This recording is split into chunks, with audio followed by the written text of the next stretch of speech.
जी, ਅੱਜ टॉपिक बहुत इंटरस्टिंग है। देखो,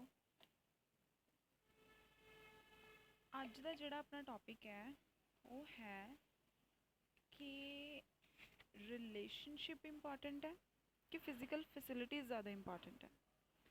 पहला मैं ਤੁਹਾਡੇ ਤੋਂ सुनूंगी कि रिलेशनशिप्स ज़्यादा इंपॉर्टेंट ने कि फिजिकल फैसिलिटीज़ ज़्यादा इंपॉर्टेंट है खुशी वास्ते।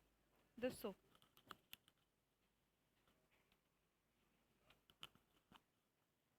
हाँ जी, दसो ਤੁਹਾਨੂੰ ਕੀ ਲੱਗਦਾ ਹੈ?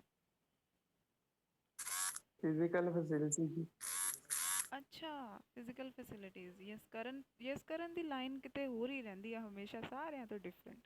ਚਲੋ ਇਹ ਵੀ ਠੀਕ ਹੈ। ਇਹ नहीं ਵੀ मैम, फिजिकल फैसिलिटी होंगी तो रिलेशनशिप तक पहुंचना है जो जीने अच्छा, समझ गए ना। ठीक है ठीक है ठीक है। रिलेशनशिप ਦਾ ਮੈਡਮ ਬਾਅਦ ਦੀ ਗੱਲ ਆ ਨਾ, ਪਹਿਲਾਂ हम्म ਜੀਏ ਤਾਂ ਸਹੀ। हम्म ਖਾਣ ਪੀਣ ਮਤਲਬ ਫਿਜ਼ੀਕਲ ਫੈਸਿਲਿਟੀ ਹੋਵੇ ਤਾਂ ਸਹੀ। ਇਹ ਨਹੀਂ ਮੈਂ ਕਹਿੰਦਾ ਕਿ ਉਹ ਕਾਰ हम्म ਹੋਵੇ ਬਾਈਕ हम्म ਹੋਵੇ, ਮਤਲਬ ਖਾਣ ਪੀਣ ਹੋਊਗਾ। ਤੁਸੀਂ ਵੀ ਗੱਲ ਸਹੀ ਕੀਤੀ ਆ। ਤੁਹਾਡਾ ਲੌਜਿਕ, ਤੁਹਾਡਾ ਪੁਆਇੰਟ ਮੈਂ ਸਮਝ ਗਈ ਹਾਂ। ਅੱਛਾ, ਬਾਕੀਆਂ ਦੇ ਵੀ ਜ਼ਰਾ ਸੁਣ ਲਈਏ, ਬਾਕੀ ਕੀ ਕਹਿੰਦੇ ਨੇ। ਹਾਂਜੀ, ਬਾਕੀ ਵੀ ਦੱਸੋ ਕੀ ਇੰਪੋਰਟੈਂਟ ਹੈ ਜ਼ਿਆਦਾ ਖੁਸ਼ੀ ਵਾਸਤੇ, ਫਿਜ਼ੀਕਲ ਫੈਸਿਲਿਟੀਜ਼ ਕਿ ਰਿਲੇਸ਼ਨਸ਼ਿਪਸ? ਬਈ ਤੁਹਾਡਾ ਇਹ मैम ਲੈਕਚਰ रिलेशनशिप। ਰਿਲੇਸ਼ਨਸ਼ਿਪ ਠੀਕ ਹੈ। ਬਾਕੀ ਤੁਹਾਡਾ ਇਹ ਲੈਕਚਰ ਇੰਟਰੈਕਟਿਵ ਹੁੰਦਾ मैम ਆ, ਥੋੜਾ ਇੰਟਰੈਕਟ ਕਰਿਆ ਕਰੋ। ਹਾਂਜੀ मैम ਸ਼ਾਇਨਾ ਦੱਸੋ। मैम फिजिकल फैसिलिटीज़ ज़्यादा इंपॉर्टेंट है जे अगर रिलेशनशिप की गल करिए तो पेरेंट्स वाले रिलेशन की गल करते हैं वो तो चलो इंपॉर्टेंट ही है बिकॉज उन्होंने फिजिकल फैसिलिटीज़ देनिया वा बट हम्म, उदा जे गल करिए तो फिजिकल फैसिलिटीज़ ज़्यादा इंपॉर्टेंट है ठीक है। क्योंकि रिलेशनशिप सिर्फ दूजी चीज़ नाल ही नहीं होंदा ना। हम्म, ठीक है, बिल्कुल सही। सारे का अपना अपना पॉइंट अपनी अपनी जगह पे बिल्कुल ठीक है, क्योंकि सब दे ओपीनियन सब दा परसपैक्टिव डिफरेंट होंदा है ना। बिल्कुल मैनू मैनू थोड़ी गल भी बिल्कुल ठीक लग रही है। जे आपां थोड़ा जिहा इस चीज़ नू डीपली देखिए, स्टार्टिंग तो देखिए, तो फिर थोड़ी गल बिल्कुल ठीक है। लेकिन ये कह रहे हैं इत्थे कि रिलेशनशिप भी ज़रूरी है, फिजिकल फैसिलिटीज़ भी ज़रूरी है, लेकिन इदा नहीं हैगा कि फिजिकल फैसिलिटीज़ प्रायोरिटी है, रिलेशनशिप ਨੂੰ ਆਪਾਂ दूसरे नंबर ਤੇ ਰੱਖਦੇ हैं। ਇੱਦਾਂ नहीं हैगा। क्यों? एग्जाम्पल ਦਿੰਨੀ ਆ कि मान लो फैमिली 'ਚ ਆਪਾਂ ਰਹਿੰਦੇ ਹਾਂ, ठीक है, कोई फैमिली है, उस फैमिली ਦੇ ਵਿੱਚ बहुत ज़्यादा ਗਰੀਬੀ ਹੈ, ठीक है, फिजिकल फैसिलिटीज़ है नहीं हो, जो जो उन्होंने चाहिए है उन्होंने ज़रूरतां इन्नियां है नहीं हो, पूरियां नहीं हो रही, लेकिन उन्होंने आपस ਦੇ ਵਿੱਚ रिलेशनशिप बहुत स्ट्रोंग है उस फैमिली का। सो अगर रिलेशनशिप ਤੁਹਾਡਾ स्ट्रोंग होएगा तो तुसी फिजिकल फैसिलिटीज़ ਜਿਹੜੀਆਂ ਆ ਲੈ ਸਕਦੇ ਹੋ, मतलब ਮਿਹਨਤ ਕਰ ਸਕਦੇ ਹੋ, ਆਪਸ ਦੇ ਵਿੱਚ ਤੁਹਾਡੀ ਬਣੀ ਹੈ, ਤੁਸੀਂ ਇਕੱਠੇ ਹੋ ਤਾਂ ਆਪਸ ਦੇ ਵਿੱਚ ਤੁਸੀਂ ਇਕੱਠੇ ਹੋ ਕੇ ਫਿਜ਼ੀਕਲ ਫੈਸਿਲਿਟੀਜ਼ ਆਪਣੀਆਂ ਲੈ ਸਕਦੇ ਹੋ, ठीक है, गेन कर सकते हो। दूसरी एग्जाम्पल देवां, अगर दूसरी फैमिली है उत्ते फिजिकल फैसिलिटीज़ सारियां ने लेकिन आपस दे विच रिलेशनशिप ठीक नहीं हैगा। एरिस्टोक्रेटिक फैमिलीज़ दे विच इदां ही हुंदा, ਜਿਹੜੇ ਵੱਡੀਆਂ ਫੈਮਲੀਜ਼ ਨੇ, ਜਿਹੜੇ ਹਾਈ ਲੈਵਲ ਦੀਆਂ ਨੇ, ਓਕੇ, ਉਹ ਦੂਸਰੀਆਂ ਫੈਮਲੀਜ਼ ਐਰਿਸਟੋਕ੍ਰੈਟਿਕ, ਮਤਲਬ ਆਪਣੇ ਮਿਡਲ ਕਲਾਸ ਨੂੰ ਛੱਡ ਕੇ ਦੂਸਰਿਆਂ ਦੀ ਗੱਲ ਕਰੀਏ ਜਿੱਥੇ ਬਹੁਤ ਪੈਸਾ ਹੈ, ਉਹਨਾਂ ਕੋਲ ਹੈ, ਲੇਕਿਨ ਉਹਨਾਂ ਦੇ ਕੋਲ ਰਿਲੇਸ਼ਨਸ਼ਿਪ ਉਹਨਾਂ ਦੇ ਆਪਸ ਦੇ ਵਿੱਚ ਫੈਮਿਲੀ ਦੇ ਵਿੱਚ ਅੱਛੇ ਨਹੀਂ ਹੈਗੇ, ਕਿਸੇ ਦੀ ਆਪਸ 'ਚ ਕਿਸੇ ਨਾਲ ਬਣਦੀ ਨਹੀਂ ਹੈ, ਠੀਕ ਹੈ, ਕਿਸੇ ਦੇ ਆਪਸ 'ਚ ਇੱਕ ਦੂਸਰੇ ਦੇ ਨਾਲ ਵਿਚਾਰ ਨਹੀਂ ਮਿਲਦੇ, ਠੀਕ ਹੈ, ਸਭ ਦੇ ਆਪਣੇ ਆਪਣੇ ਰਸਤੇ ਆ, ਅਤੇ ਖੁਸ਼ੀ ਨਹੀਂ ਉੱਥੇ, ਅਤੇ ਉਹ ਖੁਸ਼ ਨਹੀਂ ਹੈਗੇ ਫੈਮਿਲੀ ਦੇ ਵਿੱਚ। ਖੁਸ਼ੀ ਉਹ ਫਿਰ ਕੀ ਕਰਦੇ ਆ, ਹੈਪੀਨੈਸ ਨੂੰ ਬਾਹਰੋਂ ਲੱਭਦੇ ਆ, ਫੈਮਿਲੀ ਤੋਂ ਬਾਹਰ। ਆਪਾਂ ਫੈਮਿਲੀ ਤੋਂ ਬਾਹਰ ਪਿਆਰ ਉਦੋਂ ਹੀ ਲੱਭਦੇ ਹਾਂ, ਹੈਪੀਨੈਸ ਉਦੋਂ ਹੀ ਲੱਭਦੇ ਹਾਂ ਜਦੋਂ ਆਪਾਂ ਨੂੰ ਘਰ 'ਚ ਨਹੀਂ ਮਿਲਦੀ, ਫੈਮਿਲੀ 'ਚ ਨਹੀਂ ਮਿਲਦੀ। ਹੁਣ ਇੱਥੇ ਹੁਣ ਡਿਫਰੈਂਸ ਤੁਸੀਂ ਦੇਖੋ, ਫਿਰ ਇੱਥੇ ਕੀ ਗੱਲ ਆਉਂਦੀ ਹੈ ਕਿ ਫਿਜ਼ੀਕਲ ਫੈਸਿਲਿਟੀਜ਼ ਤੁਸੀਂ ਅਗਰ ਇਕੱਠੇ ਹੋ, ਤੁਸੀਂ ਤੁਹਾਡਾ ਰਿਲੇਸ਼ਨਸ਼ਿਪ ਤੁਹਾਡੀ ਫੈਮਿਲੀ ਨਾਲ ਅੱਛੀ ਹੈ, ਤੁਸੀਂ ਮੈਂਟਲੀ ਖੁਸ਼ ਹੋ, ਮੈਂਟਲੀ ਸਟਰੈਸਡ ਨਹੀਂ ਹੋ, ਕਿਉਂਕਿ ਮੈਂਟਲੀ ਸਟਰੈਸਡ ਬੰਦਾ ਹੈ ਨਾ ਫਿਜ਼ੀਕਲ ਫੈਸਿਲਿਟੀਜ਼ ਦੀ ਕਮੀ ਨਾਲ ਘੱਟ ਹੁੰਦਾ ਹੈ। ਆਪਸ ਦੇ ਵਿੱਚ ਜਦੋਂ ਰਿਲੇਸ਼ਨ ਠੀਕ ਨਹੀਂ ਹੁੰਦੇ ਨਾ ਉਦੋਂ ਜ਼ਿਆਦਾ ਹੁੰਦਾ, ਉਦੋਂ ਉਹ ਸਟਰੈਸ ਜਿਹੜੀ ਜ਼ਿਆਦਾ ਹੁੰਦੀ ਹੈ। ਇੰਨੀ ਸਟਰੈਸ ਫਿਜ਼ੀਕਲ ਫੈਸਿਲਿਟੀਜ਼ ਨਾ ਹੋਣ ਕਰਕੇ ਨਹੀਂ ਹੁੰਦੀ। ਜਦੋਂ ਘਰ ਦੇ ਵਿੱਚ ਲੜਾਈ ਹੋਵੇ, ਆਪਸ 'ਚ ਗੱਲ ਨਾ ਕੋਈ ਕਰਦਾ ਹੋਵੇ, ਕਿਸੇ ਦੀ ਬਣਦੀ ਨਾ ਹੋਵੇ, ਠੀਕ ਹੈ, ਉਸ ਟਾਈਮ 'ਤੇ ਸਟਰੈਸ ਜ਼ਿਆਦਾ ਹੁੰਦੀ ਹੈ। ਅਤੇ ਉਹ ਸਟਰੈਸ ਫਿਜ਼ੀਕਲ ਫੈਸਿਲਿਟੀਜ਼ ਅਗਰ ਹੋਣਗੀਆਂ ਵੀ ਤਾਂ ਵੀ ਨਹੀਂ ਘਟਣੀ। ਸਮਝ ਰਹੇ ਹੋ ਕਿ ਰਿਲੇਸ਼ਨਸ਼ਿਪ ਇੱਥੇ ਫਿਰ ਆ ਕੇ ਰਿਲੇਸ਼ਨਸ਼ਿਪ ਜ਼ਿਆਦਾ ਇੰਪੋਰਟੈਂਟ ਹੋ ਜਾਂਦਾ ਹੈ for your own mental piece. ਇਸੇ ਲਈ ਰਿਲੇਸ਼ਨਸ਼ਿਪਸ ਨੂੰ ਹਿਊਮਨਸ ਦੇ ਵਿੱਚ ਪ੍ਰਾਇੋਰਿਟੀ ਦਿੱਤੀ ਆ ਫਿਜ਼ੀਕਲ ਫੈਸਿਲਿਟੀਜ਼ ਨੂੰ। ਜਿਹੜੀ ਗੱਲ ਤੁਸੀਂ ਕਹਿੰਦੇ ਹੋ ਉਹ ਵੀ ਠੀਕ ਹੈ, ਬਿਲਕੁਲ ਉਹ 'ਚ ਕੋਈ ਉਹ ਨਹੀਂ ਹੈਗਾ, ਡਾਊਟ ਨਹੀਂ ਆ, ਪਰ ਇਹ ਗੱਲ ਹੈਗੀ ਆ ਇਹਨਾਂ ਦੋਨਾਂ ਦੀ ਆਪਸ ਦੇ ਵਿੱਚ, ਰਿਲੇਸ਼ਨਸ਼ਿਪ ਅਤੇ ਫਿਜ਼ੀਕਲ ਫੈਸਿਲਿਟੀਜ਼ ਦੀ। ਖੁਸ਼ੀ ਵਾਸਤੇ ਜਿਹੜੀ ਗੱਲ ਤੁਸੀਂ ਕਹਿ ਰਹੇ ਹੋ ਉਹ ਹੈਗੀ ਐਗਜ਼ਿਸਟੈਂਸ ਵਾਸਤੇ, ਕਿ ਆਪਾਂ ਫਿਜ਼ੀਕਲ ਫੈਸਿਲਿਟੀਜ਼ ਅਗਰ ਸਾਡੇ ਕੋਲ ਹੋਣਗੀਆਂ ਅਸੀਂ ਤਾਂ ਹੀ ਐਗਜ਼ਿਸਟ ਕਰ ਪਾਵਾਂਗੇ। But the topic is not about existence, this topic is about happiness. ਕਿ ਖੁਸ਼ੀ ਕਿਹਦੇ ਨਾਲ ਆ? ਖੁਸ਼ੀ ਰਿਲੇਸ਼ਨਸ਼ਿਪ 'ਚ ਹੈ, ਅਗਰ ਰਿਲੇਸ਼ਨਸ਼ਿਪ ਹਿਊਮਨ ਦੇ ਆਪਸ ਦੇ ਵਿੱਚ ਅੱਛੇ ਨੇ। ਹੁਣ ਤੁਸੀਂ, ਮੈਂ ਐਗਜ਼ਾਮਪਲ ਤੁਹਾਨੂੰ ਦਿੰਦੀ ਹਾਂ, ਤੁਹਾਡੇ ਕੋਲ ਸਾਰੀਆਂ ਫਿਜ਼ੀਕਲ ਫੈਸਿਲਿਟੀਜ਼ ਨੇ, ਠੀਕ ਹੈ, ਲੇਕਿਨ ਤੁਹਾਡੀ ਫੈਮਿਲੀ ਦੇ ਨਾਲ ਆਪਸ 'ਚ ਨਹੀਂ ਬਣਦੀ, ਜਾਂ ਤੁਹਾਡੀ ਫੈਮਿਲੀ ਦੇ ਨਾਲ ਤੁਹਾਡੀ ਇਕੱਲਿਆਂ ਦੀ ਨਹੀਂ ਬਣਦੀ, ਤੁਸੀਂ ਖੁਸ਼ ਨਹੀਂ ਹੋਵੋਗੇ। ਜਦੋਂ ਤੁਸੀਂ ਘਰ ਜਾਵੋਗੇ ਤੁਹਾਡਾ ਮਨ ਨਹੀਂ ਲੱਗਣਾ, ਠੀਕ ਹੈ। ਤਾਂ ਫਿਰ ਉਹ ਕੀ ਹੋ ਗਿਆ, ਉਸ ਫਿਜ਼ੀਕਲ ਫੈਸਿਲਿਟੀਜ਼ ਨੂੰ ਫਿਰ ਕੀ ਕਰਨਾ ਜਦ ਤੁਸੀਂ ਮੈਂਟਲੀ ਖੁਸ਼ ਨਹੀਂ ਹੈਗੇ? ਉਸ ਟਾਈਮ 'ਤੇ ਕੀ ਕਰਨਾ ਉਸ ਫਿਜ਼ੀਕਲ ਫੈਸਿਲਿਟੀਜ਼ ਨੂੰ, ਨਾ ਸਾਰੀਆਂ ਨੂੰ? ਜਦੋਂ ਗੱਲ ਹੈਪੀਨੈਸ ਦੀ ਆਉਂਦੀ ਹੈ ਨਾ, ਫਿਰ ਰਿਲੇਸ਼ਨਸ਼ਿਪ ਪ੍ਰਾਇੋਰਿਟੀ ਬਣ ਜਾਂਦਾ। ਜਦੋਂ ਗੱਲ ਐਗਜ਼ਿਸਟੈਂਸ ਦੀ ਆਉਂਦੀ ਆ ਕਿ ਅਸੀਂ ਸਰਵਾਈਵ ਕਰਨਾ ਆ ਐਨਵਾਇਰਨਮੈਂਟ ਦੇ ਵਿੱਚ, ਵਰਲਡ ਦੇ ਵਿੱਚ ਸਰਵਾਈਵ ਕਰਨਾ ਹੈ ਸੋਸਾਇਟੀ 'ਚ, ਫਿਰ ਉੱਥੇ ਗੱਲ ਫਿਜ਼ੀਕਲ ਫੈਸਿਲਿਟੀਜ਼ ਦੀ ਆ ਜਾਂਦੀ ਹੈ। ਪਰ ਆਪਾਂ ਸਿਰਫ ਸਰਵਾਈਵ ਨਹੀਂ ਕਰਨਾ, ਸਰਵਾਈਵ ਤਾਂ ਐਨੀਮਲਸ ਵੀ ਕਰ ਰਹੇ ਨੇ, ਪਲਾਂਟਸ ਵੀ ਸਰਵਾਈਵ ਕਰ ਹੀ ਰਹੇ ਨੇ। ਤਾਂ ਫਿਰ ਫਰਕ ਕੀ ਹੋਇਆ ਹਿਊਮਨ ਅਤੇ ਐਨੀਮਲਸ ਦੇ ਵਿੱਚ? ਹਿਊਮਨ ਨੂੰ ਹੈਪੀਨੈਸ ਚਾਹੀਦੀ ਹੈ, ਸਰਵਾਈਵ ਤਾਂ ਹਰ ਕੋਈ ਕਰ ਰਿਹਾ, ਕੀੜੇ ਮਕੌੜੇ ਤੱਕ ਸਰਵਾਈਵ ਕਰ ਰਹੇ ਨੇ, ਠੀਕ ਹੈ। ਹਿਊਮਨ ਨੂੰ ਹੈਪੀਨੈਸ ਚਾਹੀਦੀ ਹੈ, ਉਹਨੂੰ ਪੀਸ ਆਫ ਮਾਈਂਡ ਚਾਹੀਦੀ ਹੈ, ਤਾਂ ਹੀ ਉਹਦੀਆਂ ਉਹ ਫਿਜ਼ੀਕਲ ਫੈਸਿਲਿਟੀਜ਼ ਦਾ ਵੀ ਫਾਇਦਾ ਹੈ, ਨਹੀਂ ਤਾਂ ਨਹੀਂ। ਸਮਝ ਗਏ? ਜਿਹੜੇ ਕਹਿੰਦੇ ਸੀ ਕਿ ਫਿਜ਼ੀਕਲ ਫੈਸਿਲਿਟੀਜ਼ ਜ਼ਿਆਦਾ ਇੰਪੋਰਟੈਂਟ ਨੇ, ਉਹ ਐਗਜ਼ਿਸਟੈਂਸ ਵਾਸਤੇ ਆ, ਉਹ ਸਰਵਾਈਵਲ ਵਾਸਤੇ ਆ। ਹਾਂਜੀ, ਮੈਂ ਤਾਂ ਮੈਡਮ ਕਿਹਾ ਸੀ ਕਿ ਉਹ ਬੇਸਿਕ ਫਿਜ਼ੀਕਲ ਫੈਸਿਲਿਟੀ ਚਾਹੀਦੀ ਆ, ਇਦਾਂ ਨਹੀਂ ਹਾਂ, ਕਿ ਤੁਸੀਂ ਇਹ ਕਹਿਣਾ ਇਕੱਲੀਆਂ ਚਾਹੁੰਦੇ ਹੋਣੀ ਹੋ ਚਾਹੀਦੀਆਂ। ਕਿ ਡਿਪੈਂਡ ਕਰਦਾ ਹੈ ਸਿਚੁਏਸ਼ਨ 'ਤੇ, ਤੁਹਾਡਾ ਇਹ ਮਤਲਬ ਹੈ? ਹਾਂਜੀ ਹਾਂ, ਮੈਂ ਸਮਝ ਜਾਂਦੀ ਹਾਂ ਤੁਹਾਡੀ ਗੱਲ, ਡੋਂਟ ਵਰੀ, ਮੈਂ ਸਮਝ ਗਈ ਹਾਂ ਕਿ ਸਿਚੁਏਸ਼ਨ 'ਤੇ ਡਿਪੈਂਡ ਕਰਦਾ ਹੈ, ਠੀਕ ਹੈ। ਐਗਜ਼ਿਸਟੈਂਸ ਵਾਸਤੇ ਤਾਂ ਡੈਫੀਨੇਟਲੀ ਫਿਜ਼ੀਕਲ ਫੈਸਿਲਿਟੀਜ਼ ਚਾਹੀਦੀਆਂ ਨੇ, ਜੇ ਇਹ ਨਾ ਹੋਣਗੀਆਂ ਤਾਂ ਅਸੀਂ ਕਿੱਦਾਂ ਸਰਵਾਈਵ ਕਰ ਪਾਵਾਂਗੇ, ਠੀਕ ਹੈ। But it's not about survival, it's about happiness. ਕਿ ਖੁਸ਼ੀ ਕਿਹਦੇ 'ਚ ਆ? ਖੁਸ਼ੀ ਰਿਲੇਸ਼ਨਸ਼ਿਪਸ ਦੇ ਵਿੱਚ ਹੀ ਆ। ਔਰ ਰਿਲੇਸ਼ਨਸ਼ਿਪ ਨਹੀਂ ਸਿਰਫ, ਅੱਛੇ ਰਿਲੇਸ਼ਨਸ਼ਿਪ ਦੇ ਵਿੱਚ, ਠੀਕ ਹੈ, ਅੱਛੇ ਰਿਲੇਸ਼ਨਸ਼ਿਪ 'ਚ। ਅਤੇ ਹੁਣ ਦੇਖੋ, ਹੁਣ ਗੱਲ ਆ ਗਈ ਹੈ ਰਿਲੇਸ਼ਨਸ਼ਿਪ ਦੀ, ਆਪਾਂ ਪ੍ਰਾਇੋਰਿਟੀ ਦੇਤੀ ਰਿਲੇਸ਼ਨਸ਼ਿਪ ਨੂੰ, ਠੀਕ ਹੈ। ਹੁਣ ਆ ਗਈ ਗੱਲ ਕਿ ਰਿਲੇਸ਼ਨਸ਼ਿਪ ਨੂੰ ਆਪਾਂ ਅੱਛਾ ਕਿੱਦਾਂ ਬਣਾਉਣਾ ਆ, ਸਟਰੋਂਗ ਕਿੱਦਾਂ ਬਣਾਉਣਾ ਆ, ਠੀਕ ਹੈ। ਉਹਦੇ ਲਈ ਆਪਾਂ ਕੀ ਕਰਨਾ ਹੈ, ਉਹਦੇ ਲਈ ਕਿਹੜੀ ਚੀਜ਼ ਜ਼ਿਆਦਾ ਜ਼ਰੂਰੀ ਹੈ, ਠੀਕ ਹੈ। ਹੁਣ ਇਹ ਗੱਲ ਆ ਗਈ ਹੈ। ਅੱਛਾ, ਕਿ ਰਿਲੇਸ਼ਨਸ਼ਿਪ ਦੇ ਲਈ ਸਭ ਤੋਂ ਪਹਿਲਾਂ ਹੈਗੀ ਹੈ ਚੀਜ਼ ਅੰਡਰਸਟੈਂਡਿੰਗ ਸਭ ਤੋਂ ਪਹਿਲਾਂ। ਹੁਣ ਤੁਸੀਂ ਕਹੋਗੇ ਕਿ ਮੈਮ ਟਰਸਟ ਵੀ ਮੈਟਰ ਕਰਦਾ ਹੈ, ਰਿਸਪੈਕਟ ਵੀ ਮੈਟਰ ਕਰਦੀ ਆ, ਹਰ ਇੱਕ ਚੀਜ਼ ਮੈਟਰ ਕਰਦੀ ਆ, ਸਭ ਚੀਜ਼ਾਂ ਮੈਟਰ ਕਰਦੀਆਂ ਨੇ, but it varies from relationship to relationship. ਮਤਲਬ ਇੱਕ ਰਿਲੇਸ਼ਨਸ਼ਿਪ ਤੋਂ ਦੂਸਰੇ ਰਿਲੇਸ਼ਨਸ਼ਿਪ ਦੇ ਵਿੱਚ ਵੇਰੀ ਕਰਦੀਆਂ ਇਹ ਚੀਜ਼ਾਂ। ਉਹ ਹੁਣ ਡਿਪੈਂਡ ਕਰਦਾ ਹੈ ਕਿ ਰਿਲੇਸ਼ਨਸ਼ਿਪ ਕਿਹੜਾ ਆ। ਡਾਟਰ ਮਦਰ ਦਾ ਹੋ ਸਕਦਾ ਹੈ, ਡਾਟਰ ਫਾਦਰ ਦਾ ਹੋ ਸਕਦਾ ਹੈ, ਸਨ ਮਦਰ ਦਾ ਹੋ ਸਕਦਾ ਹੈ, ਬ੍ਰਦਰ ਸਿਸਟਰ ਦਾ ਹੋ ਸਕਦਾ ਹੈ, ਫਰੈਂਡਸ ਦਾ ਹੋ ਸਕਦਾ ਹੈ। ਇਹ ਡਿਪੈਂਡ ਕਰਦਾ ਹੈ, ਪ੍ਰਾਇੋਰਿਟੀ ਇੱਥੇ ਡਿਪੈਂਡ ਕਰਦੀ ਹੈ। ਪਰ ਇੱਕ ਅੰਡਰਸਟੈਂਡਿੰਗ ਜਿਹੜੀ ਹੈ ਨਾ, ਅੰਡਰਸਟੈਂਡਿੰਗ ਇਹ ਸਾਰਿਆਂ 'ਚ ਕਾਮਨ ਹੈ। ਚਾਹੇ ਕੋਈ ਵੀ ਰਿਲੇਸ਼ਨਸ਼ਿਪ ਹੋਵੇ, ਕੋਈ ਵੀ ਰਿਸ਼ਤਾ ਹੋਵੇ, ਉੱਥੇ ਇਹ ਚਾਹੀਦੀ ਹੀ ਚਾਹੀਦੀ ਹੈ। ਮੈਂ ਤੁਹਾਨੂੰ ਪਿਕਚਰ ਸ਼ੇਅਰ ਕਰਦੀ ਹਾਂ ਤੁਹਾਡੇ ਨਾਲ ਇੱਕ, ਉੱਥੋਂ ਸਮਝਦੇ ਆਪਾਂ ਕਿ ਕੀ ਕਹਿੰਦੇ ਨੇ। ਵੇਟ ਕਰੋ।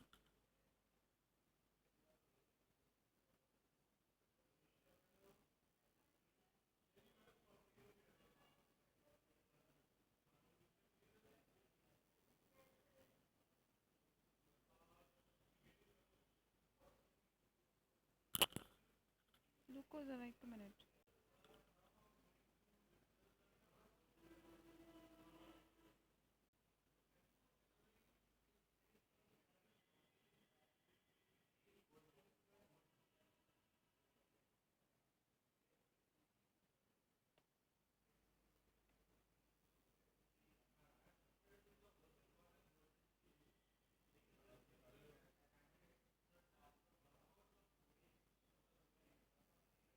हाँ जी, पिक्चर देख रहे हो सारे जने? सारे जने ਨੂੰ ਸਕਰੀਨ ਸ਼ੇਅਰ ਹੋ ਰਹੀ ਹੈ, ਸ਼ੋ ਹੋ ਰਹੀ ਹੈ ਸਕਰੀਨ? हाँ जी मैम हो रही। ਹਾਂਜੀ, ਹੁਣ ਦੇਖੋ ਉੱਪਰ ਹੈਗੀ ਹੈ ਸਭ ਤੋਂ ਪਹਿਲਾਂ ਰਾਈਟ ਅੰਡਰਸਟੈਂਡਿੰਗ। ਠੀਕ ਹੈ, ਜੇ ਅੰਡਰਸਟੈਂਡਿੰਗ ਹੈ ਤਾਂ ਕੋਈ ਰਿਲੇਸ਼ਨਸ਼ਿਪ ਹੈ। ਠੀਕ ਹੈ, ਜੇ ਅੰਡਰਸਟੈਂਡਿੰਗ ਹੈ ਤਾਂ ਹੀ ਫਿਜ਼ੀਕਲ ਫੈਸਿਲਿਟੀਜ਼ ਨੇ। ਹੁਣ ਇੱਕ ਕੁਐਸਚਨ ਆਉਂਦਾ ਆ ਕਿ ਫਿਜ਼ੀਕਲ ਫੈਸਿਲਿਟੀਜ਼, ਠੀਕ ਹੈ, ਤੇ ਰਿਲੇਸ਼ਨਸ਼ਿਪ ਤੇ ਰਾਈਟ ਅੰਡਰਸਟੈਂਡਿੰਗ, ਇਹਨਾਂ ਦੇ ਵਿੱਚੋਂ ਅਗਰ ਆਪਾਂ ਕੋਈ ਇੱਕ ਚੀਜ਼ ਕੱਢ ਦਈਏ, ਠੀਕ ਹੈ, ਉਹ ਦੋ ਚੀਜ਼ਾਂ ਰੱਖ ਲਈਏ ਕੋਈ, ਜਾਂ ਇੱਕ ਚੀਜ਼ ਆਪਾਂ ਰਿਮੂਵ ਕਰ ਦਈਏ, ਤਾਂ ਉਹ ਠੀਕ ਹੋਏਗਾ? Does it ensure? ਦੱਸੋ, ਅਗਰ ਤਿੰਨਾਂ ਦੇ ਵਿੱਚੋਂ ਆਪਾਂ ਇੱਕ ਚੀਜ਼ ਕੱਢ ਦਈਏ, ਉਹਨਾਂ ਦੇ ਬਿਨਾਂ ਆਪਾਂ ਰਹਿ ਸਕਦੇ ਹਾਂ ਫਿਰ? ਆਨਸਰ ਹੈ ਨਹੀਂ। ਕਿਉਂਕਿ ਅਗਰ ਫਿਜ਼ੀਕਲ ਫੈਸਿਲਿਟੀਜ਼ ਨਹੀਂ ਹੋਣਗੀਆਂ, ਠੀਕ ਹੈ, ਤਾਂ ਉਹ ਵੀ ਪ੍ਰੋਬਲਮ ਆ ਜਾਏਗੀ। ਰਿਲੇਸ਼ਨਸ਼ਿਪਸ ਨਹੀਂ ਹੋਣਗੇ ਤਾਂ ਪ੍ਰੋਬਲਮ ਆ ਜਾਏਗੀ। ਰਿਲੇਸ਼ਨਸ਼ਿਪ ਦੇ ਵਿੱਚ ਅੰਡਰਸਟੈਂਡਿੰਗ ਨਹੀਂ ਹੋਏਗੀ ਤਾਂ ਵੀ ਪ੍ਰੋਬਲਮ ਆਏਗੀ। ਹੁਣ ਕੁਐਸਚਨ ਹੈ ਕਿ ਸਾਰੀਆਂ ਤਿੰਨੋਂ ਦੀਆਂ ਤਿੰਨੋਂ ਚੀਜ਼ਾਂ, ਯਾਨੀ ਕਿ right understanding, relationship and physical facilities are required. Are all these three required? ਮਤਲਬ ਸਾਰੀਆਂ ਚਾਹੀਦੀਆਂ ਨੇ? ਯੈਸ, ਸਾਰੀਆਂ ਚਾਹੀਦੀਆਂ ਨੇ। ਠੀਕ ਹੈ, ਇਹ ਮਤਲਬ ਹੁੰਦਾ ਆ ਕਿ ਅੱਛੀ ਫੈਮਿਲੀ, ਇੱਕ ਪ੍ਰੋਸਪੀਰੀਅਸ ਫੈਮਿਲੀ, ਜਾਂ ਫਿਰ ਕਹਿ ਲਓ ਕਿ ਚਲੋ ਫੈਮਿਲੀ ਕਹਿ ਲਓ, ਕਿਉਂਕਿ ਇੱਕ ਫੈਮਿਲੀ ਹੀ ਜਿਹੜੀ ਹੈ, ਅਗਰ ਉੱਥੇ ਪ੍ਰੋਸਪੈਰਿਟੀ ਹੈਗੀ ਆ ਤਾਂ ਫੈਮਿਲੀ ਦੇ ਹਰ ਇੱਕ ਮੈਂਬਰ ਦੇ ਅੰਦਰ ਪ੍ਰੋਸਪੈਰਿਟੀ ਹੈ। ਰਿਲੇਸ਼ਨਸ਼ਿਪ ਪਹਿਲਾਂ ਇਹ ਕਿ ਫਿਜ਼ੀਕਲ ਫੈਸਿਲਿਟੀਜ਼ ਹੈਗੀਆਂ, ਠੀਕ ਹੈ, ਅਗਰ ਇਹ ਨਹੀਂ ਹੈਗੀਆਂ ਤਾਂ ਰਿਲੇਸ਼ਨਸ਼ਿਪ ਸਟਰੋਂਗ ਹੈਗਾ ਆ। ਠੀਕ ਹੈ, ਰਿਲੇਸ਼ਨਸ਼ਿਪ ਦੇ ਵਿੱਚ ਅੰਡਰਸਟੈਂਡਿੰਗ ਹੈਗੀ ਹੈ, ਫਿਰ ਉਸ ਤੋਂ ਬਾਅਦ ਫਿਜ਼ੀਕਲ ਫੈਸਿਲਿਟੀਜ਼ ਤਾਂ ਆਪੇ ਹੀ ਆ ਜਾਣੀਆਂ ਹੈ। ਜੇ ਅੰਡਰਸਟੈਂਡਿੰਗ ਅੱਛੀ ਸਾਰਿਆਂ ਦੀ ਆਪਸ 'ਚ, ਫਿਰ ਤਿੰਨੋਂ ਚੀਜ਼ਾਂ ਹੋ ਗਈਆਂ ਨਾ ਪੂਰੀਆਂ। ਫਿਰ ਤਿੰਨੋਂ ਚੀਜ਼ਾਂ ਹੋ ਗਈਆਂ ਨਾ ਪੂਰੀਆਂ, ਰਿਲੇਸ਼ਨਸ਼ਿਪ ਵੀ ਹੈ, ਅੰਡਰਸਟੈਂਡਿੰਗ ਵੀ ਹੈ, ਤੇ ਬਾਅਦ 'ਚ ਫਿਜ਼ੀਕਲ ਫੈਸਿਲਿਟੀਜ਼ ਵੀ ਆ ਗਈਆਂ। That's it. ਇਸੇ ਲਈ ਇਹ ਤਿੰਨੋਂ ਚੀਜ਼ਾਂ ਖੁਸ਼ ਫੈਮਿਲੀ ਦੇ ਲਈ ਜ਼ਰੂਰੀ ਹੈ। And I am not talking about only family. ठीक है, रिलेशनशिप कोई भी हो सकता है, ठीक है, दोस्त भी हो सकते हैं। दोस्ती विच भी अगर अंडरस्टैंडिंग होएगी ਤਾਂ ਹੀ ਉਹ ਦੋਸਤੀ, ਉਹ ਰਿਲੇਸ਼ਨਸ਼ਿਪ ਅੱਛਾ ਚੱਲੇਗਾ। ਠੀਕ ਹੈ, ਹਰ ਇੱਕ ਰਿਲੇਸ਼ਨਸ਼ਿਪ ਦੇ ਲਈ ਅੰਡਰਸਟੈਂਡਿੰਗ ਜ਼ਰੂਰੀ ਆ। ਬਾਕੀ ਉਸ ਤੋਂ ਬਾਅਦ ਜਿਹੜੀਆਂ ਚੀਜ਼ਾਂ ਆਉਂਦੀਆਂ ਨੇ ਉਹ ਆਉਂਦੀਆਂ ਨੇ ਰਿਸਪੈਕਟ, ਠੀਕ ਹੈ, ਟਰਸਟ, ਰਾਈਟ, ਇਹ ਸਾਰੀਆਂ ਚੀਜ਼ਾਂ ਬਾਅਦ ਵਿੱਚ ਆਉਂਦੀਆਂ ਨੇ। ਪਹਿਲਾਂ ਅੰਡਰਸਟੈਂਡਿੰਗ, ਕਿ ਅਸੀਂ ਆਪਸ 'ਚ ਇੱਕ ਦੂਜੇ ਨੂੰ, ਸਾਡੀਆਂ ਵਾਈਬਸ ਮੈਚ ਹੋ ਰਹੀਆਂ ਨੇ, ਸਾਡੀ ਆਪਸ 'ਚ ਬਣ ਰਹੀ ਹੈ, ਇਹ ਹੁੰਦੀ ਅੰਡਰਸਟੈਂਡਿੰਗ। ਕਿ ਅਗਰ ਆਪਸ 'ਚ ਕਿਸੇ ਦੀ ਬਣ ਹੀ ਨਹੀਂ ਰਹੀ, ਉਹਨਾਂ ਦੀਆਂ ਵਾਈਬਸ ਹੀ ਮੈਚ ਨਹੀਂ ਹੋ ਰਹੀਆਂ ਦੋ ਪਰਸਨਸ ਦੀਆਂ, ਤਾਂ ਫਿਰ ਉਹ ਰਿਲੇਸ਼ਨਸ਼ਿਪ ਸਟਰੋਂਗ ਨਹੀਂ ਹੋ ਸਕਦਾ, ਚਾਹੇ ਦੋਸਤੀ ਹੋਵੇ ਚਾਹੇ ਜਿਹੜਾ ਮਰਜ਼ੀ ਹੋਵੇ। ਕਲੀਅਰ ਹੈ ਗੱਲ? ਸਮਝ ਆ ਗਈ?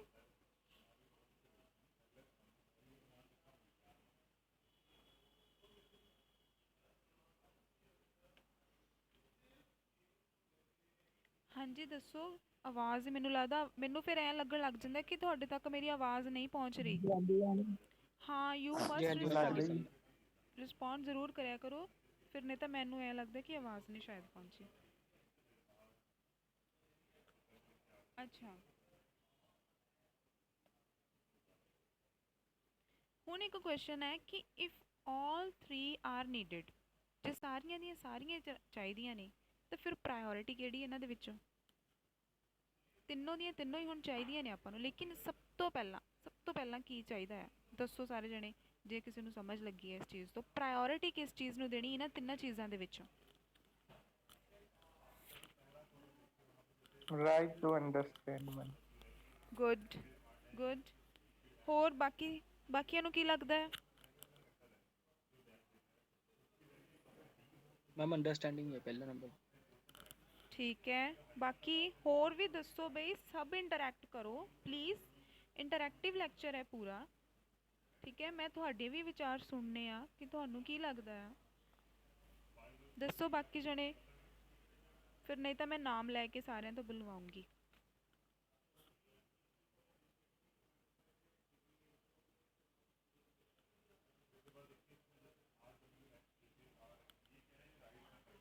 ਸਕਰੀਨ ਦਿਖ ਗਈ ਹੈ ਨਾ ਸਭ ਨੂੰ? ਬਸ ਹੁਣ ਮੈਂ ਬੰਦ ਕਰਦਾ ਹੈ ਨਾ, ਪੜ੍ਹ ਲਿਆ ਨਾ ਸਾਰਾ ਇਹ ਚੀਜ਼ ਕੀ ਹੈ ਕਿ ਰਿਲੇਸ਼ਨਸ਼ਿਪ, ਅੰਡਰਸਟੈਂਡਿੰਗ, ਫਿਜ਼ੀਕਲ ਫੈਸਿਲਿਟੀਜ਼।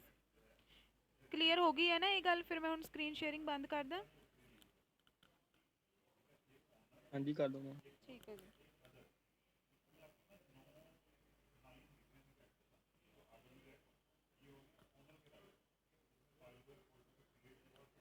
ਹਾਂਜੀ ਗਗਨਪ੍ਰੀਤ, ਤੁਸੀਂ ਦੱਸੋ ਰਿਲੇਸ਼ਨਸ਼ਿਪ, ਅੰਡਰਸਟੈਂਡਿੰਗ ਔਰ ਫਿਜ਼ੀਕਲ ਫੈਸਿਲਿਟੀਜ਼ ਦੇ ਵਿੱਚ ਤੁਸੀਂ ਕਿਹਨੂੰ ਪ੍ਰਾਇੋਰਿਟੀ ਦੋਗੇ? ਮੈਮ ਰਿਲੇਸ਼ਨਸ਼ਿਪ ਨੂੰ। ਰਿਲੇਸ਼ਨਸ਼ਿਪ ਨੂੰ ਪ੍ਰਾਇੋਰਿਟੀ ਦੋਗੇ, ਠੀਕ ਹੈ। ਹਾਂਜੀ ਓਕੇ, ਬਾਕੀ Prabhjot, Jyoti? Ma'am understanding. Understanding, good. ਹੋਰ ਨਵਮ?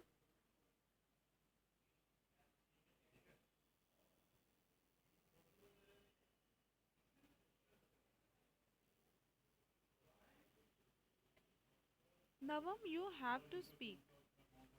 If I am asking something to you, you have to speak.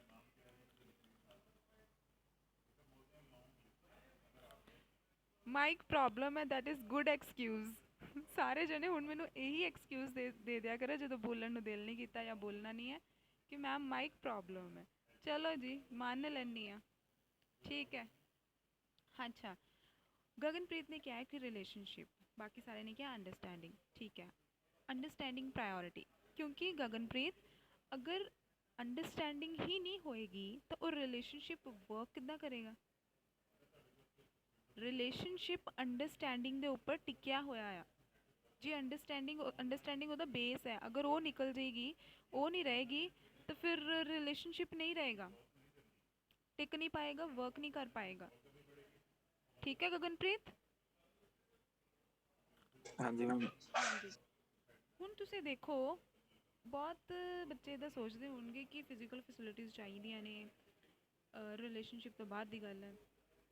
Example ਤੁਸੀਂ, ਤੁਹਾਡੇ ਅਰਾਊਂਡ ਬਹੁਤ ਐਗਜ਼ਾਮਪਲਸ ਨੇ, ਤੁਸੀਂ ਉਹਨਾਂ ਦੀ ਐਗਜ਼ਾਮਪਲ ਲੈ ਲਓ ਜਿਹੜੇ ਅਰਿਸਟੋਕ੍ਰੈਟਿਕ ਨੇ, ਸੈਲੀਬ੍ਰਿਟੀਜ਼ ਦੀ ਲੈ ਲਓ ਗੱਲ, ਠੀਕ ਹੈ। ਇੱਦਾਂ ਦੀਆਂ ਐਗਜ਼ਾਮਪਲਸ ਤੋਂ ਨਾ ਜਲਦੀ ਸਮਝ ਆਉਂਦਾ ਹੈ ਤੁਹਾਨੂੰ ਕਿ ਉਹਨਾਂ ਦੀ ਅਗਰ ਗੱਲ ਕਰੀਏ ਤਾਂ ਤੁਸੀਂ ਦੇਖੋ ਕਿ ਕਿੰਨੀ ਜਲਦੀ ਉਹਨਾਂ ਦੇ ਡਿਵੋਰਸ ਹੋ ਜਾਂਦੇ ਨੇ, ਰਾਈਟ? ਅਗਰ ਰਿਲੇਸ਼ਨਸ਼ਿਪ 'ਚ ਨੇ, ਕਿੰਨੀ ਜਲਦੀ ਉਹਨਾਂ ਦੇ ਡਿਵੋਰਸ ਹੋ ਜਾਂਦੇ ਨੇ। ਕਿਉਂ ਹੋ ਜਾਂਦੇ ਨੇ? ਇਸੇ ਕਰਕੇ ਹੋ ਜਾਂਦੇ ਨੇ, ਪੈਸਾ ਤਾਂ ਹੈ ਉਹਨਾਂ ਕੋਲ, ਫਿਜ਼ੀਕਲ ਫੈਸਿਲਿਟੀ ਕਿਹੜੀ ਨਹੀਂ ਹੈਗੀ ਉਹਨਾਂ ਕੋਲ? ਸਭ ਹੈ ਉਹਨਾਂ ਕੋਲ, everything what ever they want, ਠੀਕ ਹੈ। ਲੇਕਿਨ ਫਿਰ ਵੀ ਰਿਲੇਸ਼ਨਸ਼ਿਪ ਵਰਕ ਨਹੀਂ ਕਰ ਪਾਉਂਦੇ, ਕਿਉਂ? ਹੁਣ ਇੱਥੇ ਦੱਸੋ, ਫਿਰ ਵੀ ਉਹ ਖੁਸ਼ ਨਹੀਂ ਹੁੰਦੇ ਰਿਲੇਸ਼ਨਸ਼ਿਪ ਦੇ ਵਿੱਚ। Not only in relationship, life 'ਚ ਖੁਸ਼ ਨਹੀਂ ਹੁੰਦੇ ਉਹ। ਫਿਰ ਇੱਥੇ ਹੁਣ ਆਪਾਂ ਕੀ ਮੰਨੀਏ? ਫਿਜ਼ੀਕਲ ਫੈਸਿਲਿਟੀਜ਼ ਨੂੰ ਆਪਾਂ ਕਿੱਦਾਂ ਪ੍ਰਾਇੋਰਿਟੀ ਦੇ ਦਈਏ? ਹੁਣ ਜਿਹੜਾ ਉਹ ਸੈਲੀਬ੍ਰਿਟੀ ਸੁਸ਼ਾਂਤ ਸਿੰਘ ਰਾਜਪੂਤ, ਠੀਕ ਹੈ, ਉਹ ਕਹਿ ਰਹੇ ਸੀ ਕਿ ਉਹ ਡਿਪਰੈਸਡ ਸੀ। ਪੈਸਾ ਤਾਂ ਸੀ ਉਹਦੇ ਕੋਲ, ਸਭ ਕੁਝ ਤਾਂ ਸੀ ਉਹਦੇ ਕੋਲ, ਪਰ ਸਟਿਲ ਉਹ ਖੁਸ਼ ਨਹੀਂ ਸੀ। ਫਿਰ ਇੱਥੇ ਆ ਕੇ ਜਦੋਂ ਖੁਸ਼ੀ ਦੀ ਗੱਲ ਆਉਂਦੀ ਹੈ, ਜਦੋਂ ਮੈਂਟਲ ਪੀਸ ਦੀ ਗੱਲ ਆਉਂਦੀ ਹੈ, ਫਿਰ ਇੱਥੇ ਆ ਕੇ ਆਪਾਂ ਪੈਸੇ ਨੂੰ ਫਿਰ ਕੀ ਕਰਨਾ ਹੈ? ਫਿਰ ਆਪਾਂ ਇਹ ਸੋਚਦੇ ਹਾਂ ਕਿ ਇਹ ਜੋ ਪੈਸਾ ਕੀ ਕਰਨਾ ਹੈ ਜੋ ਅੰਦਰ ਦੀ ਖੁਸ਼ੀ ਨਹੀਂ ਦੇ ਸਕਦਾ। ਦੇਖਣ ਵਾਲਿਆਂ ਨੂੰ ਸਭ ਨੂੰ ਲੱਗਦਾ ਹੁੰਦਾ ਹੈ ਕਿ ਇਹ ਪਰਸਨ ਖੁਸ਼ ਹੈ, ਇਹਦੇ ਕੋਲ ਪ੍ਰੋਸਪੈਰਿਟੀ ਹੈ, ਬਹੁਤ ਕੁਛ ਹੈ ਇਹਦੇ ਕੋਲ, ਲੇਕਿਨ ਮੈਂਟਲ ਪੀਸ ਨਹੀਂ ਹੈ ਉਸ ਪਰਸਨ ਕੋਲ। ਫਿਰ ਉਹਨੇ ਉਹ ਪੈਸਾ ਕੀ ਕੀਤਾ? ਉਹਦੇ ਪੈਸਾ ਉਹ ਕੋਈ ਕੰਮ ਨਹੀਂ ਆਇਆ ਉਸ ਪਰਸਨ ਦੇ ਜਿਹਦੇ ਕੋਲ ਮੈਂਟਲ ਪੀਸ ਨਹੀਂ ਹੈ। ਤੇ ਰਿਲੇਸ਼ਨਸ਼ਿਪ ਵੀ ਫਿਰ ਇੱਦਾਂ ਹੀ ਹੁੰਦਾ, ਜੋ ਇਨਸਾਨ ਡਿਪਰੈਸਡ ਹੁੰਦਾ ਹੈ ਨਾ, ਜੋ ਇਨਸਾਨ ਡਿਪਰੈਸਡ ਹੁੰਦਾ ਹੈ, ਉਸ ਪਰਸਨ ਨੂੰ ਐਕਚੁਅਲੀ ਪਤਾ ਨਹੀਂ ਹੁੰਦਾ। ਤੁਸੀਂ ਸ਼ਾਰਟ ਫਿਲਮ ਮੈਂ ਤੁਹਾਨੂੰ ਰਿਕਮੈਂਡ ਕਰੂੰਗੀ ਕਿ ਜ਼ਰੂਰ ਦੇਖਿਓ, ਮੈਨੂੰ ਨਾਮ ਨਹੀਂ ਯਾਦ ਉਹਦਾ, ਕਿ ਡਿਪਰੈਸ਼ਨ ਤੇ ਸੀਗੀ। That was really good, that was really good. ਇੰਨਾ ਕੁ ਯਾਦ ਹੈ ਕਿ ਉਹ ਸੀਗਾ ਉਹਦਾ title, I think all about depression. ਬਸ ਇੰਨਾ ਕੁ ਯਾਦ ਹੈ, ਹੁਣ ਮੈਨੂੰ ਬਾਕੀ ਯਾਦ ਨਹੀਂ। ਅਗਰ ਮੈਨੂੰ ਮੈਂ ਕੱਲ੍ਹ ਦੁਬਾਰਾ ਦੇਖੂੰਗੀ ਤਾਂ ਮੈਂ ਲੱਭ ਕੇ ਫਿਰ ਮੈਂ ਤੁਹਾਨੂੰ ਜ਼ਰੂਰ ਦੱਸੂੰਗੀ ਕਿ ਉੱਥੋਂ ਆਪਾਂ ਨੂੰ ਪਤਾ ਲੱਗਦਾ ਹੈ ਕਿ ਆਪਣੇ ਕੋਲ ਜੋਬ ਹੈ, ਠੀਕ ਹੈ, ਆਪਣੇ ਅਰਾਊਂਡ ਫਰੈਂਡਸ ਵੀ ਨੇ, ਆਪਾਂ ਉਹਨਾਂ ਨਾਲ ਚਿਲ ਕਰਦੇ ਹਾਂ, ਉਹਨਾਂ ਨਾਲ ਫਨ ਕਰਦੇ ਹਾਂ, ਪਾਰਟੀਜ਼ ਕਰਦੇ ਹਾਂ, ਸਭ ਕੁਝ ਕਰਦੇ ਹਾਂ। ਲੇਕਿਨ ਜਦੋਂ ਆਪਾਂ ਘਰ ਵਾਪਸ ਆਉਂਦੇ ਹਾਂ ਨਾ, ਉਹ ਪਰਸਨ, ਮੈਂ ਤੁਹਾਨੂੰ ਉਹਦੀ ਸਟੋਰੀ ਦੱਸਦੀ ਹਾਂ, ਉਹਦੇ ਕੋਲ ਸਭ ਕੁਝ ਸੀ, ਜੋਬ ਬਹੁਤ ਅੱਛੀ ਕਰਦਾ ਸੀ, ਠੀਕ ਹੈ, ਫਰੈਂਡਸ ਬਹੁਤ ਅੱਛੇ ਸੀ ਉਹਦੇ ਕੋਲ, ਪਾਰਟੀ ਵਗੈਰਾ ਵੀ ਕਰਦਾ ਹੁੰਦਾ ਸੀ। ਲੇਕਿਨ ਜਦੋਂ ਵਾਪਸ ਉਹ ਘਰ ਆਉਂਦਾ ਸੀ ਤਾਂ ਰਾਤ ਨੂੰ ਐਵਰੀ ਡੇ ਉਹ ਰੋਂਦਾ ਹੁੰਦਾ ਸੀ, ਐਵਰੀ ਨਾਈਟ। ਅਤੇ ਉਹਨੂੰ ਇਕੱਲਾ ਫੀਲ ਕਰਦਾ ਹੁੰਦਾ ਸੀ। ਉਹ ਵਟਸਐਪ ਖੋਲ੍ਹਦਾ ਸੀ, ਬਹੁਤ ਸਾਰੇ ਉਹਦੇ ਮੈਸੇਜਿਸ ਆਏ ਹੁੰਦੇ ਸੀ ਉਹਦੇ ਫਰੈਂਡਸ ਦੇ, ਲੇਕਿਨ ਉਹ ਖੋਲ੍ਹਦਾ ਹੀ ਨਹੀਂ ਸੀ, ਕਿਸੇ ਦੀ ਗੱਲ ਹੀ ਨਹੀਂ ਸੀ ਕਰਦਾ। ਸਭ ਕੁਛ ਉਹਦੇ ਕੋਲ ਸੀ, everybody wanted to talk to him, ਲੇਕਿਨ ਉਹ ਕਿਸੇ ਨਾਲ ਗੱਲ ਨਹੀਂ ਸੀ ਕਰਦਾ। ਫਿਰ ਇੱਥੇ ਆ ਕੇ, ਕਿਉਂਕਿ ਬਾਅਦ 'ਚ ਪਤਾ ਲੱਗਦਾ ਹੈ ਕਿ ਉਹਨੂੰ ਉਹ ਡਿਪਰੈਸਡ ਸੀ, ਉਹਨੂੰ ਡਿਪਰੈਸ਼ਨ ਸੀ, ਠੀਕ ਹੈ। ਇੱਥੇ ਆ ਕੇ ਪਤਾ ਚੱਲਦਾ ਆ ਕਿ ਉਹ ਸਾਰੀਆਂ ਚੀਜ਼ਾਂ ਫਿਰ ਕਿਸ ਕੰਮ ਦੀਆਂ, ਜਦ ਬੰਦਾ ਮਾਨਸਿਕ ਤੌਰ 'ਤੇ ਖੁਸ਼ ਹੀ ਨਹੀਂ ਆ, ਮਾਨਸਿਕ ਤੌਰ 'ਤੇ ਠੀਕ ਹੀ ਨਹੀਂ ਆ, ਅੰਦਰ ਉਹਦੇ ਪੀਸ ਹੀ ਨਹੀਂ ਆ ਮਾਈਂਡ ਦੇ ਵਿੱਚ, ਉਹਦੀ ਪੀਸ ਆਫ ਮਾਈਂਡ ਜਿਹੜੀ ਆ ਉਹ ਹੈ ਹੀ ਨਹੀਂ।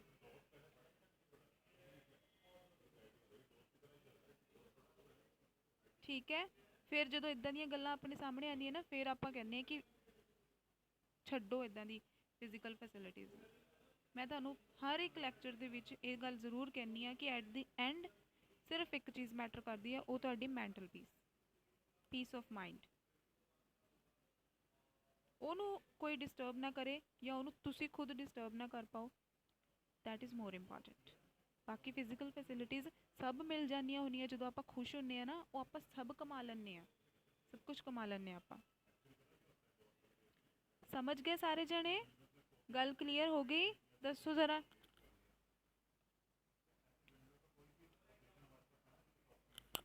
ਹਾਂਜੀ ਮੈਮ ਹੋ ਗਈ। ਔਰ ਨਾ ਆਪਣੇ ਕੋਲ ਬਹੁਤ ਡੇਟਾ ਹੁੰਦਾ ਹੈ, ਬਟ ਆਪਾਂ ਉਹਨੂੰ ਅੱਛੇ ਕੰਮ ਲਈ ਯੂਜ਼ ਨਹੀਂ ਕਰਦੇ। ਅੱਛੀਆਂ ਚੀਜ਼ਾਂ ਯੂਜ਼ ਕਰੋ, ਦੇਖਣੀਆਂ ਸਟਾਰਟ ਕਰੋ। ਬਹੁਤ ਅੱਛੇ ਅੱਛੇ ਕੰਟੈਂਟ ਮਿਲਦੇ ਨੇ ਜਿੱਥੋਂ ਤੁਹਾਨੂੰ ਕੁਝ ਸਿੱਖਣ ਨੂੰ ਮਿਲਦਾ ਹੈ, ਆਪਾਂ ਉਹ ਦੇਖਣਾ ਸਟਾਰਟ ਕਰੀਏ। ਬਾਕੀ ਕੁਛ ਨਹੀਂ ਹੈਗਾ। ਸੋਸ਼ਲ ਮੀਡੀਆ 'ਤੇ ਜੋ ਕੁਛ ਚੰਗੀ ਚੀਜ਼ ਹੈ ਨਾ, ਉਹ ਦੇਖੀਏ ਜਿੱਥੋਂ ਸਾਨੂੰ ਕੁਛ ਸਿੱਖਣ ਨੂੰ ਮਿਲੇ, ਠੀਕ ਹੈ। ਉੱਦਾਂ ਦੀਆਂ ਚੀਜ਼ਾਂ ਦੇਖਿਆ ਕਰੋ। ਮੈਂ ਤੁਹਾਨੂੰ ਦੱਸੂੰਗੀ, ਮੈਨੂੰ ਹੁਣ ਯਾਦ ਨਹੀਂ ਆ ਕਿ ਉਹ ਕਿਹੜੀ ਸੀਗੀ ਸ਼ਾਰਟ ਫਿਲਮ, ਬਟ ਉਹ ਬਹੁਤ ਅੱਛੀ ਸੀ। ਉਹ ਤੋਂ ਇੱਕ ਚੀਜ਼ ਤਾਂ ਸੱਚੀ ਇਹ ਗੱਲ ਪਤਾ ਚੱਲ ਗਈ ਕਿ ਮੈਂਟਲ ਪੀਸ ਹੀ ਮੈਟਰ ਕਰਦੀ ਆ, ਬਸ ਹੋਰ ਕੁਛ ਮੈਟਰ ਨਹੀਂ ਕਰਦਾ। ਪੈਸਾ ਸਭ ਕੁਛ ਹੈ, ਦੋਸਤ ਵੀ ਨੇ, ਦੋਸਤ ਉਹਦੇ ਨਾਲ ਗੱਲ ਵੀ ਕਰਨਾ ਚਾਹੁੰਦੇ, ਇੱਦਾਂ ਵੀ ਨਹੀਂ ਹੈਗਾ ਕਿ ਉਹਦੇ ਨਾਲ ਕੋਈ ਬੁਲਾਉਂਦਾ ਨਹੀਂ ਉਹਨੂੰ ਜਾਂ ਕੁਛ ਵੀ, ਪਾਰਟੀਜ਼ ਵੀ ਕਰਦਾ ਹੈ ਉਹ, ਲੇਕਿਨ ਫਿਰ ਉਹ ਐਂਡ 'ਤੇ ਰਾਤ ਨੂੰ ਆਪਣੀ ਮਦਰ ਨੂੰ ਫੋਨ ਕਰਦਾ ਹੈ ਅਤੇ ਕਹਿੰਦਾ ਹੈ ਕਿ I am not feeling good, I need help. ਔਰ ਇੱਕ ਚੀਜ਼ ਇਹ ਵੀ ਜ਼ਰੂਰੀ ਹੈ, if you are not okay, mentally not okay, then you must go for help. ਇਹਦੇ 'ਚ ਕੋਈ ਸ਼ੇਮ ਵਾਲੀ ਗੱਲ ਨਹੀਂ ਹੈਗੀ ਕਿ ਸਾਨੂੰ ਮੈਂਟਲ ਪੀਸ ਨਹੀਂ ਹੈਗੀ ਤਾਂ ਅਸੀਂ ਕਿਸੇ ਨਾਲ ਡਿਸਕਸ ਨਾ ਕਰੀਏ, ਠੀਕ ਹੈ। ਘੁੰਮ ਘੁਮਾ ਕੇ ਗੱਲ ਦਾ ਮਤਲਬ ਇਹੀ ਨਿਕਲਿਆ ਕਿ ਫਿਜ਼ੀਕਲ ਫੈਸਿਲਿਟੀਜ਼ ਦੇ ਨਾਲੋਂ ਕੀ ਜ਼ਿਆਦਾ ਇੰਪੋਰਟੈਂਟ ਹੈ? ਮੈਂਟਲ ਪੀਸ, ਦੈਟਸ ਇਟ, ਹੋਰ ਕੁਛ ਨਹੀਂ। ਬਾਕੀ ਸਭ ਕੁਛ ਆ ਜਾਣਾ ਬਾਅਦ ਵਿੱਚ, ਜਦੋਂ ਤੁਸੀਂ ਅੰਦਰੋਂ ਖੁਸ਼ ਹੁੰਦੇ ਹੋ, ਠੀਕ ਹੈ, ਸਭ ਕੁਛ ਮਿਲ ਜਾਂਦਾ ਹੁੰਦਾ। ਸੋ ਇਸ ਲਈ ਅੰਡਰਸਟੈਂਡਿੰਗ, ਰਿਲੇਸ਼ਨਸ਼ਿਪ, ਮੈਂਟਲ ਪੀਸ, ਇਹ ਜ਼ਿਆਦਾ ਚੀਜ਼ਾਂ ਨੂੰ ਪ੍ਰਾਇਓਰਿਟੀ ਦੇਣੀ ਆ ਆਪਾਂ। ਕਈ ਵਾਰ ਨਾ ਆਪਾਂ ਫਿਜ਼ੀਕਲ ਫੈਸਿਲਿਟੀਜ਼ ਦੇ ਪਿੱਛੇ ਭੱਜਦੇ ਆਪਾਂ ਰਿਲੇਸ਼ਨਸ਼ਿਪਸ ਜਿਹੜੇ ਆ ਨਾ ਉਹ ਗਵਾ ਲੈਂਦੇ ਆ,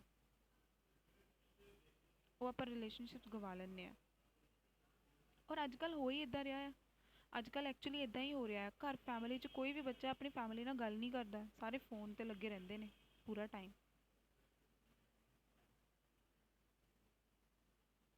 ਸਾਰਾ ਦਿਨ ਫੋਨ 'ਤੇ ਲੱਗੇ ਰਹਿੰਦੇ ਨੇ, ਉਹਨਾਂ ਨੂੰ ਟਾਈਮ ਕੋਈ ਨਹੀਂ ਦੇ ਰਿਹਾ, ਉਹਨਾਂ ਨਾਲ ਕੋਈ ਗੱਲ ਨਹੀਂ ਕਰਦਾ। ਆਪਸ 'ਚ ਫੈਮਿਲੀ ਮੈਂਬਰਸ ਗੱਲ ਹੀ ਨਹੀਂ ਕਰਦੇ ਇੱਕ ਦੂਸਰੇ ਨਾਲ, ਸਭ ਫੋਨ ਤੇ ਲੱਗੇ ਹੁੰਦੇ ਆ, ਨਾਟ ਓਨਲੀ ਬੱਚੇ, ਸਭ ਫੋਨ ਤੇ ਲੱਗੇ ਹੁੰਦੇ ਆ।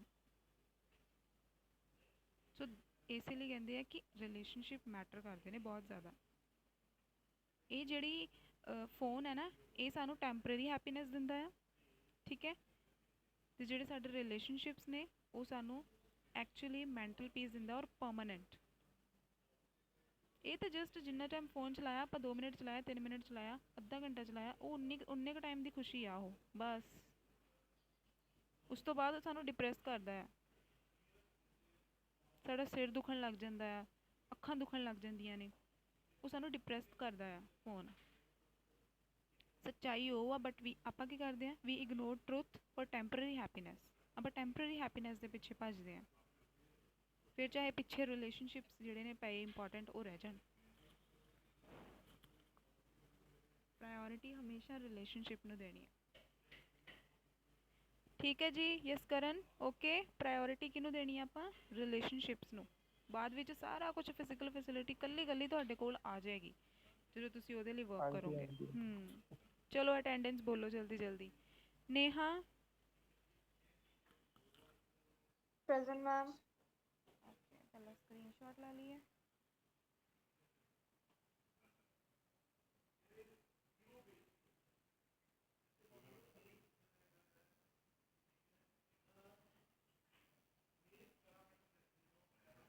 ਹਾਂਜੀ, ਸ਼ਾਇਨਾ,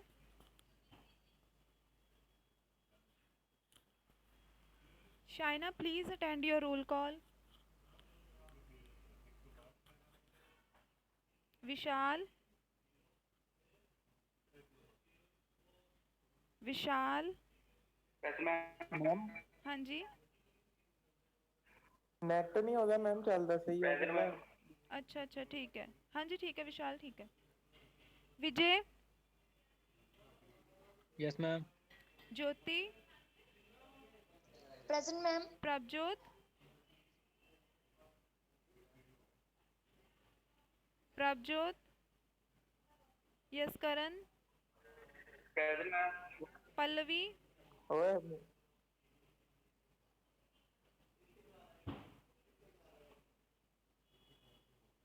गगनप्रीत, यस मैम। कशिश,